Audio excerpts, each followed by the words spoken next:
Hey, what's up? It's been a little while, and I've done a little bit of thinking over the past month and week, and give or take, obviously I'm back from GCX. This has no influence over what this video is going to contain, so keep that in mind, please. Just looking around, hearing my friends talk about it, seeing, the people in my community talk about it, it definitely looks like there's a little bit of a dire situation going on in the Destiny 2 area. Now, the scale of this is kind of like if like some rogue military set off a nuke in a remote village that had like 6 chickens as its total population. So doesn't really mean a lot for the gaming community at large. But having that insight and kind of being in this situation before, it's definitely looking like a Curse of Osiris 2.0. And if you were around for Curse of Osiris, you kind of understand what happened. You had a lot of people turning against the game because it admittedly was not in a great spot. It felt like Bungie just didn't care, they didn't listen, they didn't want to do much. Patches, sometimes took up to 6 months to come out. There was very little to do in the game, which is not necessarily the case now. However, the game's objectively a much bigger game now, speaking of Destiny 2. Now, I could be entirely incorrect in that, but I think that it's pretty fair to assume that. And I could gather the data, but I really don't feel like I need to do that. I think that most people can agree it's a pretty big game now, especially when you're incorporating an entire PC player base. And if you've just been living under a rock for, I don't know, the past like 6 fucking months, all you really need to do is just open up Twitter in the search bar and type Bungie and just scroll down. All you need to do is go to bungie.net, look at the state of the game. There's a lot of things that seem to relate in a total disconnect from either Bungie and the players or Bungie and their development staff. I would literally have no clue which one it is to tell you. However, from a player who's played for a very long time, as a member of these hardcore communities, as a member of the core community, I feel like there has been a significant disconnect for the past, I want to say about 2 years, regarding what I as a player would like to see and expect from Bungie, and what other players, both core and hardcore and casual even, would like to see from Bungie. There are even like people who don't play the game outside looking in and both inside looking in who do play the game and look at outwards towards other games that comment on similar issues, which points towards a common denominator when we discuss these type of things. Again, things like the Lightfall story, Witch Queen and Lightfall seeing like they kind of were maybe supposed to have some mixed like things in Lightfall should have been in Witch Queen. I can grab you a reference on that. Things like this become a common issue.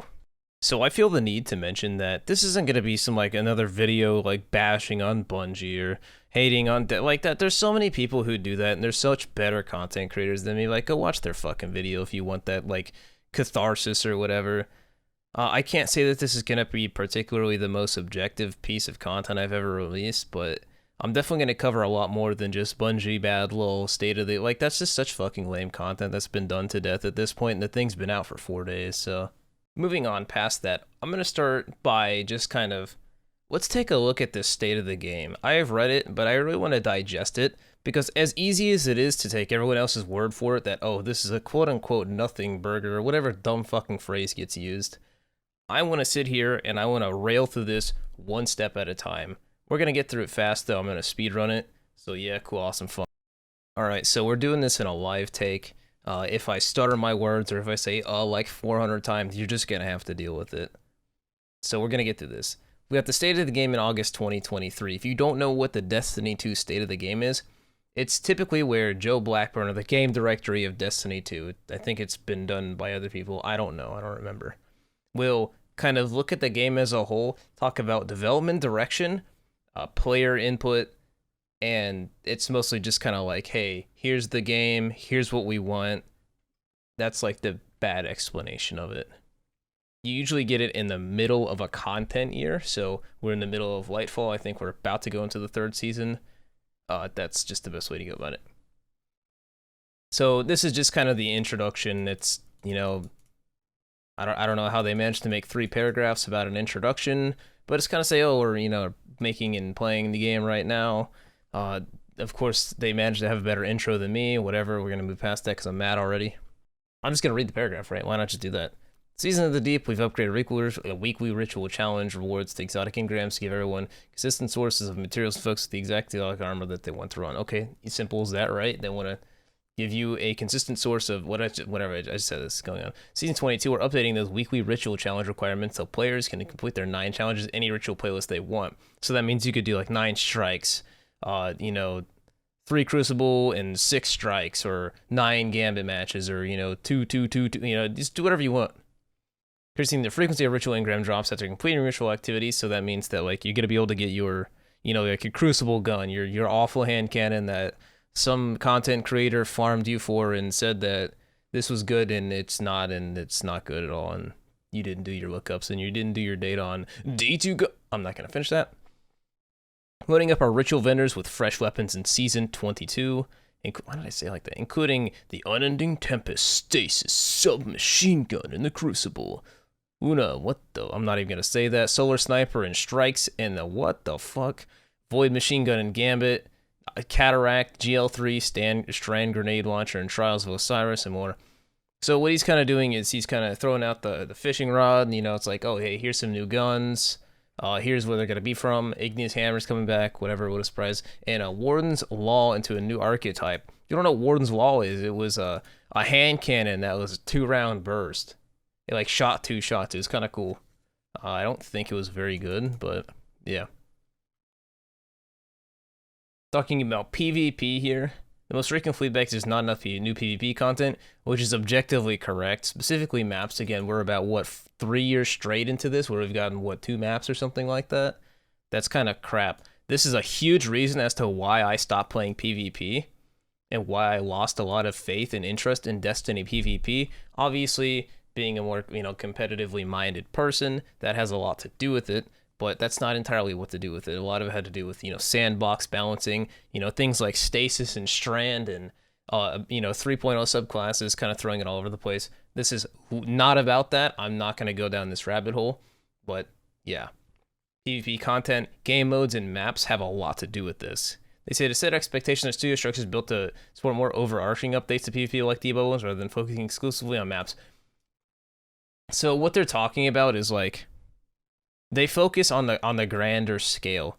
So if they're going to focus on something, they're going to focus on a game mode that kind of encompasses all of it. So it's easier to have like Clash on, anything, or it's easy to focus on like putting a Rift on it on maps that already exist than it is to make a new map, make Rift work on it, make Control work on it, things like that. Secondly, they're going to talk about how it's easier for them to take like a patrol zone, right? And kind of format a PvP map around that. That's obviously like a poor explanation of this, but this is kind of what this is what comes off to me. And it says that they're like, the maps kind of take away from the ability to develop new story and new exotic mission content, which is like, I get it, but also like, what the fuck, bro? This map should have released with this season. I so strongly disagree with the fact that they released this entire Vex Network thing, and it's so well received. Again, we look at the Expunge, the Vex Network, all of that, like, it was so well received by the players, and we were just like, why didn't we get a PvP map like this? What happened, Did they just, like, forget? Did they just, were game directors there just saying, like, nah, fuck PvP, like, it doesn't exist, the players don't pay for it, it's free to play, focus on the exotic mission, because that's what we make money on? I'm gonna put a pin in that one, by the way. We're gonna come back to that one. So whatever, we've got a new competitive division emblem, which is you get that every like other season or something like that. Checkmate, like all of these are. This is not news. This does not cover much other than I'm pretty sure this map is news. Like this is a news piece.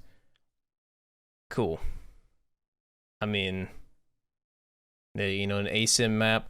Checkmate and Relic and these things were all, these are all like teased already. Relic was as well, I'm pretty sure, but we know Checkmate was. I don't like matchmaking things, like this has all been talked about. Talking about Season 23, they're porting the Citadel from 2018 to the Crucible, and this was cool, but it was just a matter of like, why weren't these maps brought forward to begin with? I understand it had a lot to do with like they wanting to fix spawns and making the maps flow a little bit better, but How do you do that and then release Disjunction the same season? It just doesn't make sense to me personally.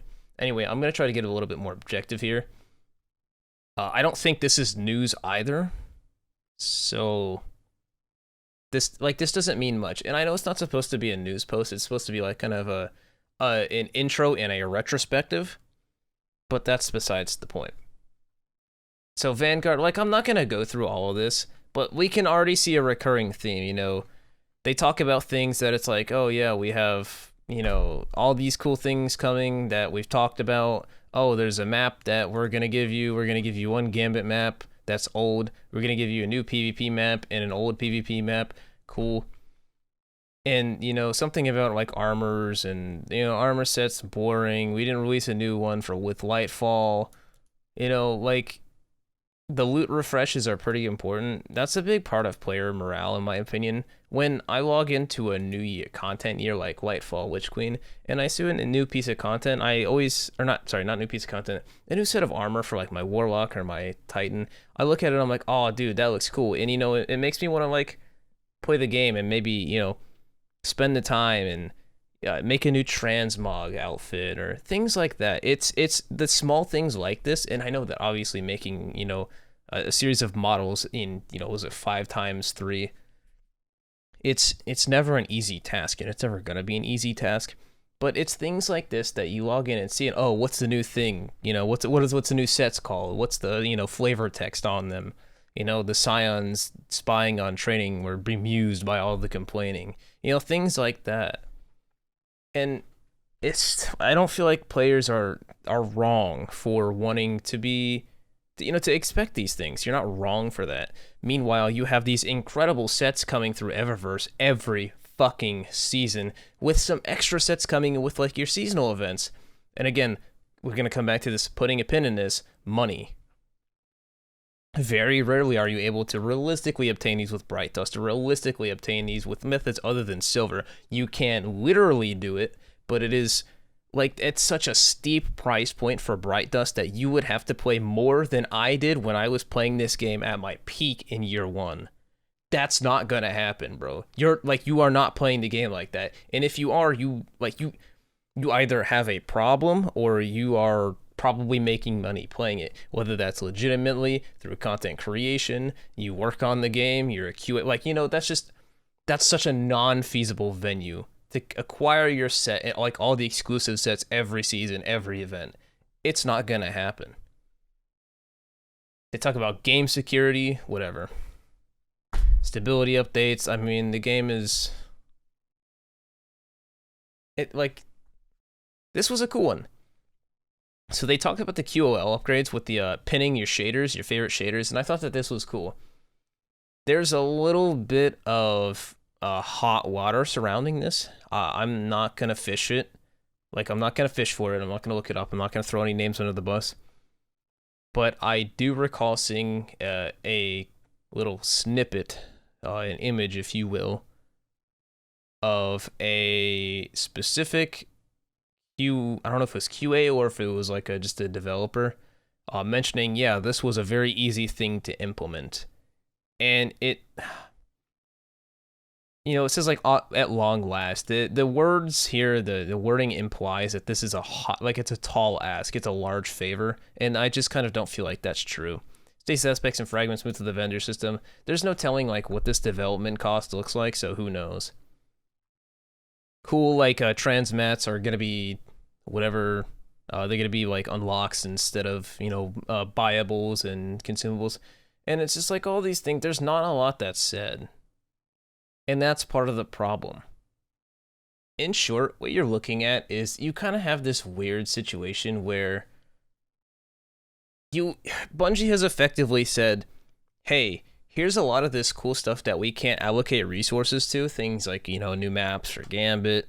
You know, whether or not you like Gambit is irrelevant. It's still a part of the game, right? You know, free armor sets for players to use. Again, I remember certain people making posts talking about, like, you know, if they have a low adaptation rate, but like the Eververse sets you release are insane. Imagine if some of those sets like looked as good, like if they were the free sets and they looked as good as that, like the player morale would be so sick, you know? Think about like the Trials releases with the stupid Anubis helmet that everyone dick rides. Like, Imagine if that was just like a destination set. People would have lost their fucking marbles, bro. Imagine if it was just like a set you got for playing Crucible, right? It wasn't just this, you know, you have to buy the dungeon key for $300 and then, you know, go down to the well and fetch 3 bucketfuls of goat milk. You know, like this, spending your entire paycheck on the game and then getting nickel and dime for your trends, like your transmog and your cosmetic. Like, it just kind of sucks, bro, when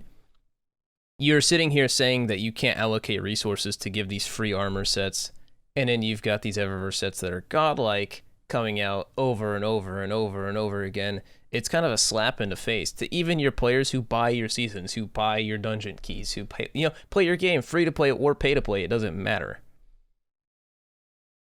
There's no real Gambit updates, despite having a steady stream of, you know, feedback, which sucked balls. But there's a lot wrong here.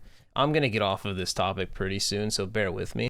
And the craziest part of this whole fucking thing is, this isn't even the part of the video I want to talk about. This is just like something that I have to get out of the way, or else I'm gonna sound like a lunatic who doesn't want to talk about controversial topics. Like, dude, I just wish there was the tiniest bit more effort towards catering to your players that play the game, rather than this guy who comes on the game, plays like 6 hours a week, and then throws like $100 at silver every month. You know, like that. That's such an unreasonable like thing in today's gaming, to ask for something to do for my players. But, you know, someone's got to ask.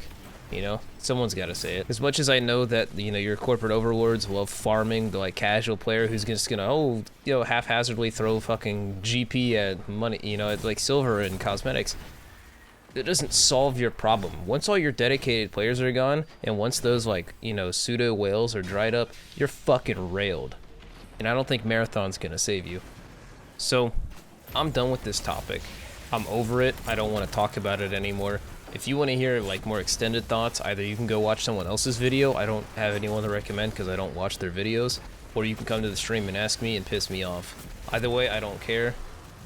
But yeah, something that ironically after, you know, that statement follows naturally the previous statement that I made regarding this topic is kind of the, I want to say, blatant alienation of your hardcore and core audience, and I'll cover that in a second. And how they're sitting on a gold mine. You have Bungie sitting on a literal gold mine, and they're not capitalizing on it, because why would they when they're just farming whales for silver?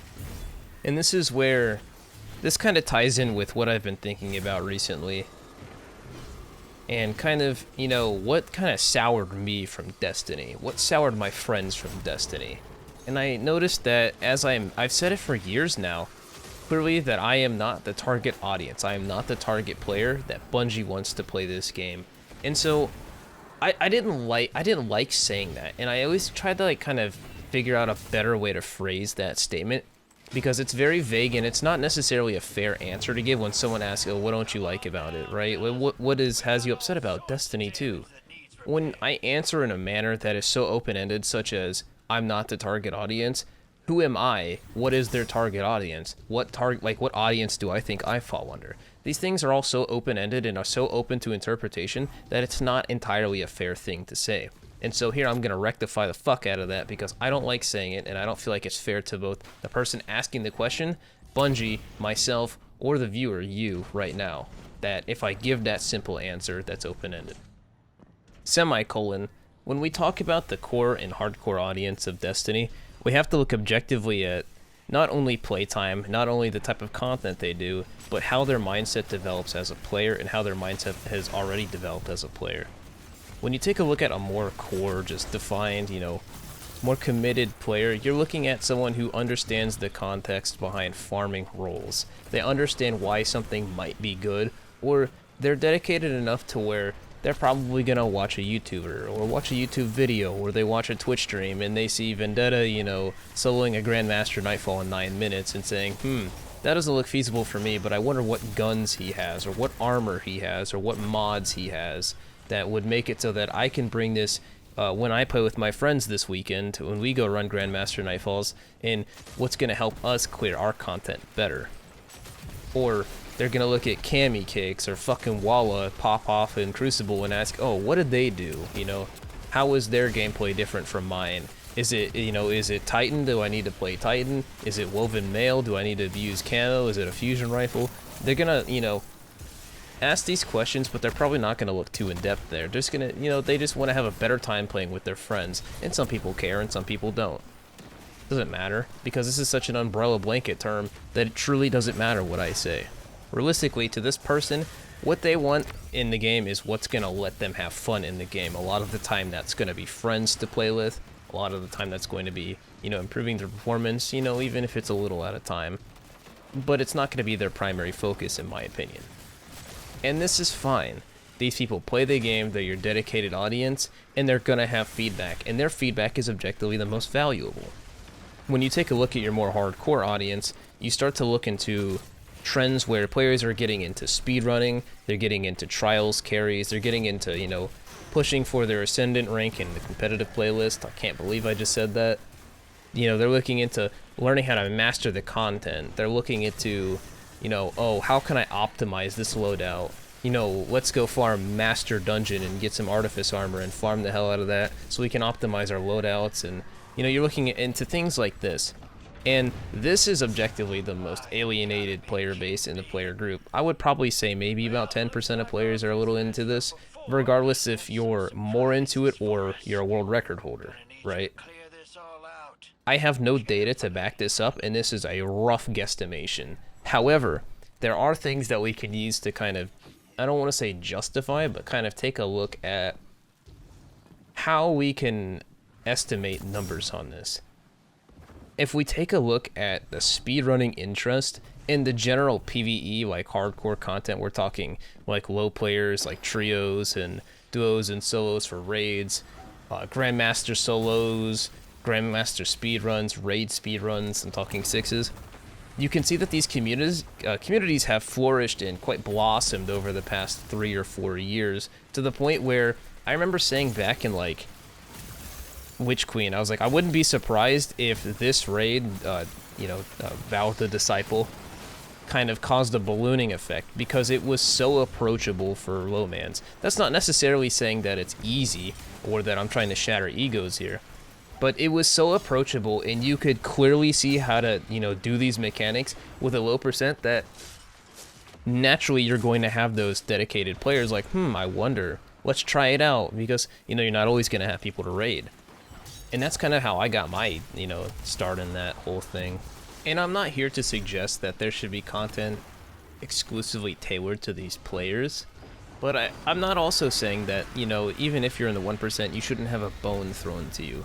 After all, I mean, if this wasn't the case, then why the fuck does the passage of ferocity and confidence exist? Why do those exist? If, you know, this shows that there is a willingness to cooperate and kind of develop stuff, and with the, you know, the super hardcore audience in mind, but where that resource is allocated is often variable, and that's where you kind of see this disconnect, in my opinion. To get a little bit more on track and give a more realistic example other than awful Trials cards examples, take a look at the SGDQ 2021 incident where Bungie released a patch 2 days prior after. There's no way they didn't know about this, and it's like, whatever, it doesn't matter.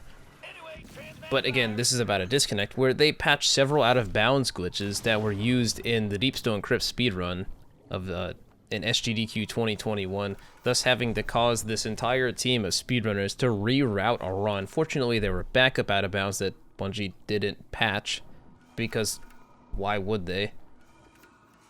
Other than to, you know, do this. And it's just like, this whole thing's like this. It's just like, I get you want to keep your game up to a state of polish, and you don't want to, you know, have your raid filled with glitches or anything like that, but this just felt like a slap. Like, it felt deliberate, you know? It felt deliberate. There's no telling. I cannot cause and I can't accuse anyone. I can't accuse anything, but it felt deliberate when I heard about it. I was like, why would they do that? So, moving past that, it doesn't matter now. This is years ago, water under the bridge.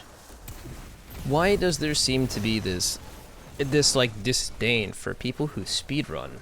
in Destiny 2.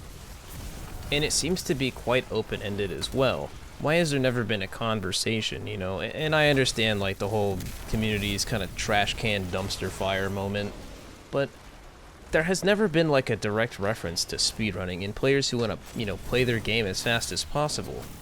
And I'm not suggesting that it needs to be a thing, but I feel like that's one of the things where the whole "we're listening" meme, that would come in super clutch.